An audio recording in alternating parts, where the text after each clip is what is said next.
I guess you can call it self-hatred. Who do you blame for your self-hatred? I would say that I think it manifests from society, I would say. When I read through all of that, and you're saying you hate being a black man, do you hate being a black man, or do you just hate the stereotypes about black men?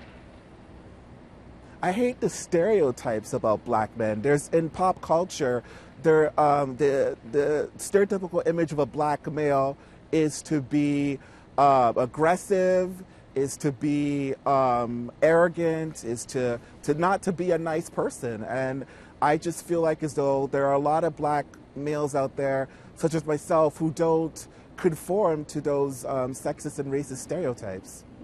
Do you really not want to be black anymore? Is that what you're saying?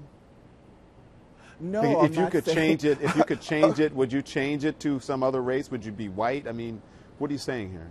No.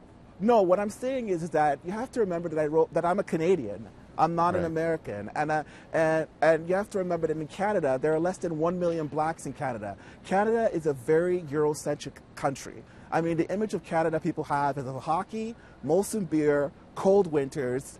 You know, black Canadians, we're really at the we're kind of like at the margins of Canadian society. It's not like the United States where African Americans make up 12% of the United States population. And there's close to 40 million blacks in the United States. The total population of Canada is only 33 million. So when you grow up in a country where you don't really see a lot of positive images about black people, it does affect you. And that's why, that's where I'm coming from when I wrote the article. Gosh, I could talk to you all night because in a way I understand what you're saying about the stereotypes about being black.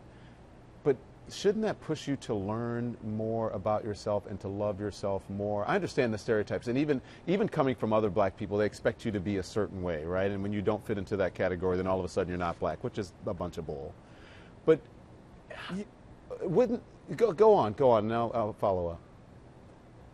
Okay, well, what I wanted to say is that I think that this is just my perspective as a black Canadian, that some African Americans have this perspective that they are the de facto black people of the world. And what African Americans need to understand is that in different countries, black people experience blackness differently. And I think it's really important. I stress this because in Canada, it's just so different. Canadians are very uncomfortable talking about race. I tried to get this article published in a Canadian newspaper, but I didn't get a response. In Canada, Canada has like this engenders this mythology that that we don't have problems with racism. I actually think the United States is more progressive in the sense that in America, people are not afraid to talk about race. But in Canada, people are very uncomfortable talking about these kind of issues.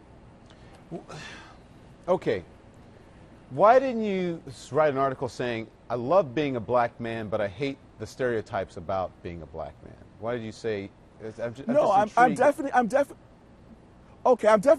conflicted. I'm definitely conflicted. I definitely am. Like, that's why I wrote the article. I'm really being honest. I definitely am conflicted about certain things. Like, I totally acknowledge that because I do have feelings of, you know, insecurities, of doubt, of not feeling like I'm good enough, and I think I definitely acknowledge that in my article. Why do you think your experience is different than African Americans? Well, I think my experience is different than African Americans because my life experience is different. I mean, African Americans, I think, are very organized. You have organizations like the NAACP. You have a black president, President Obama, in his second term. I mean, that's very transformative, regardless of what people think about Obama. It's incredible that a black man is the president of the United States. In Canada, we've never had a prime minister of color. In the city of Toronto, the visible minority population is close to 50%, yet the city of Toronto has never had a mayor who is not white. But people want me to beat you up and say, tell this man to sit down and that he's a self-hating black man. I don't know your experience, so I can't tell you that. What do you make of, do you even hate to go online now? No, it's intriguing. I'm fascinated by it because it's so strange to have people talk about you and say these nasty things. They don't know anything about me. You know, it's a very weird feeling. Like last night, I went to an African American website called Clutch, and it was the comments online were mixed. Some people were saying I'm this and I'm that, but then some people were saying that they kind of agreed with me. They said that some people, they're not listening to the nuances of my argument.